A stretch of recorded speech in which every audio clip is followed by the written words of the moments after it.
अगर पढ़ाई में मन नहीं लग रहा है तो ये कहानी सुनो। किसी गांव में एक छोटा बच्चा था जिसका नाम मोहन था। मोहन को पढ़ाई में बिल्कुल भी दिलचस्पी नहीं थी।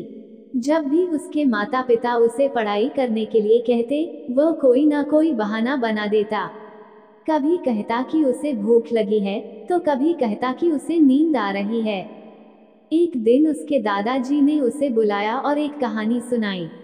उन्होंने कहा, बेटा, एक समय की बात है। एक गांव में एक किसान रहता था।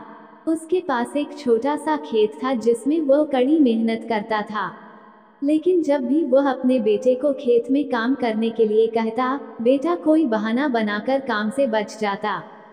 मोहन ने ध्यान से कहानी सुनी। दादाजी ने आगे कहा, एक दिन किसान बहुत बीमार हो गया और उसने अपने बेटे से कहा, बेटा, अगर तुम खेत में मेहनत करोगे तो तुम्हें सोने की बालियां मिलेंगी। बेटा ये सुनकर खुश हो गया और अगले दिन से ही खेत में मेहनत करने लगा। उसने खेत की खुदाई की, बीज बोए, पानी दिया और पूरी लगन से खेत की देखभाल करने लगा। कुछ महीनों बाद फसल आई। बेटा बहुत खुश हुआ, लेकिन उसे सोने की बालियां नहीं मिली।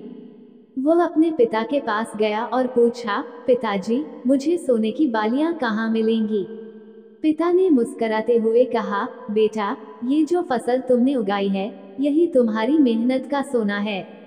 दादाजी ने मोहन की तरफ देखा और कहा, बेटा, इस कहानी का मतलब यह है कि मेहनत से ही सफलता मिलती है।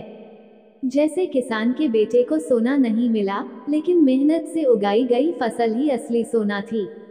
इसी तरह, अगर तुम मन लगाकर पढ़ाई करोगे, तो तुम्हारी मेहनत का फल जरूर मिलेगा। मोहन को ये बात समझ में आ गई और उसने ठान लिया कि अब वो दिल लगाकर पढ़ाई करेगा। धीरे धीरे उसकी मेहनत रंग लाने लगी और वो कक्षा का सबसे अच्छा विद्यार्थी बन गया। इस कहानी से मोहन ने ये सीखा कि मेहनत का कोई विकल्प नहीं होता और सफलता उन्हीं को मिलती है जो मन लगाकर काम करते हैं।